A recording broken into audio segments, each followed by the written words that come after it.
आज हनुमंताचा जन्म झालेला आहे.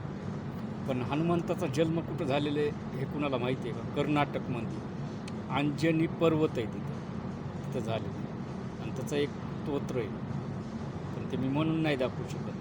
कुठं झालेलं आहे?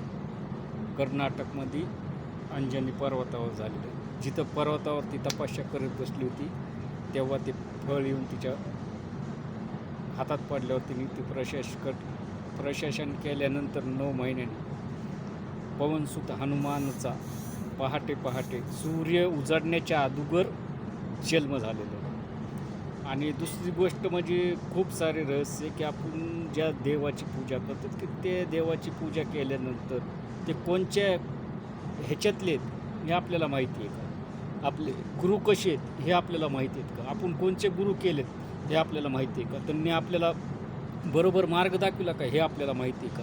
आपण पूजा करीत जातो आणि फसत जातो. आपण अनेक ह्याच्यात चक्रव्यूहामध्ये फसत जातो.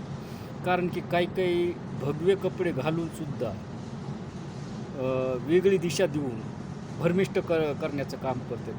कारण की गुरु शिष्याचं नातं पहिल्यापासून परंपरा माता पिताच्या अगोदर स्थान दिलेलं आहे. असे गुरु ह्या धर्तीवर किती आहेत आणि आत्ता सध्या किती आहेत हे आपण विचार केला पाहिजे की आपण कुणाला गुरु केलं पाहिजे आणि ते कोणत्या ईश्वराची पूजा करतात किंवा कोणत्या भगवान कोणत्या ह्याची करतात आणि त्यांचीसुद्धा आपण स्टोरी जाणून घेतली पाहिजे. नाही तर मग कालचक्रामध्ये फसून जातो.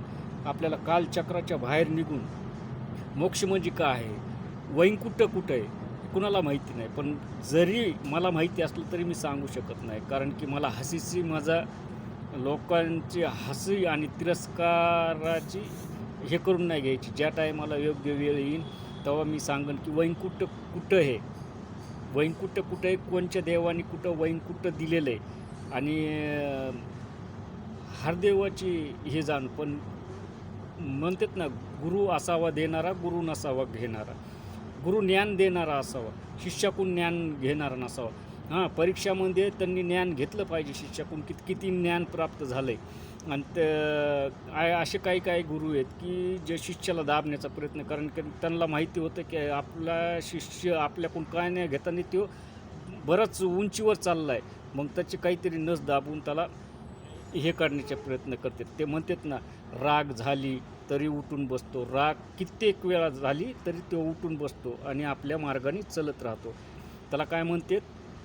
मार्ग, सत्याचा मार्ग. आणि ब्रह्मदेव आणि सटवाईचं विधान तर कुणी हे करू शकत नाही देवी देवतांनी. पण योग्य वेळ आला, जो महापुरुष असते त्यांच्यात तेवढं समर्थव्य असतं, जो देव खरे असतात ते सुद्धा विधीचं विधान मिटू शकतात. म्हणजे कोणत्या मार्गाने जायला पाहिजे हे. आता कसं आहे, मी कामामध्ये असल्यामुळं मी काही खोलवर जाऊन काय कुणाला स्पष्टपणे सांगू शकत नाही. कारण की तिथवर लेवलला जाण्यासाठी आणि त्यांना प्राप्त करण्यासाठी त्यांनी न देता आपण शिकून जो दुसऱ्याला हे होईन त्याच्यातून त्याला खरं म्हणजे परंपरा पहिल्यापासून बघितलं पाहिजे की धरती पहिलं काय झालं, मग कुठून झालं, इतिहास आणि काय घडण होते, काय म्हणतात, तंत्रज्ञान. आणि हे तंत्राचं युग आहे. तंत्र म्हणजे की काही लोक ते मानित नाहीत आणि जेव्हा चमत्कार घडतो ते मानतात. म्हणजे कुठंतरी गोड बंगाल आहे की सत्य काय आहे हे आपण तपासलं पाहिजे. तरी हनुमान जयंतीनिमित्त मी थोडक्यातच तुम्हाला मार्गदर्शन करतो. आणि मला अनेक गोष्टी सांगायच्यात, मी सांगू शकत नाही. कारण की मी माझ्या विसरून नाही जाता, कारण की जो मला समजलेलं आहे, जो मला भेटलेलं आहे, हे केलेलं मी विसरून न जाता ते व्हिडिओमध्ये सेव्ह करतो. मी योग्य वेळ आल्यावर ते व्हिडिओ तुमच्यापासून सोडीत जाईन. तरी माझ्या सर्वांना त्या हनुमानाचं चारित्र्य काय आहे आणि ते कसे होते, काय हे होते, कारण की त्यांना भेटल्याशिवाय, कारण की ते जेव्हा जन्मले होते ते अजून बी आहेत, कुणाला दर्शन देतात, बोलतात. पण त्यांची शक्ती का ह्या कलियुगात कमी पडायला लागली, लोक मग सनातन धर्माला का नाव ठेवायला, त्याचा पण प्रॉब्लेम शोधला पाहिजे.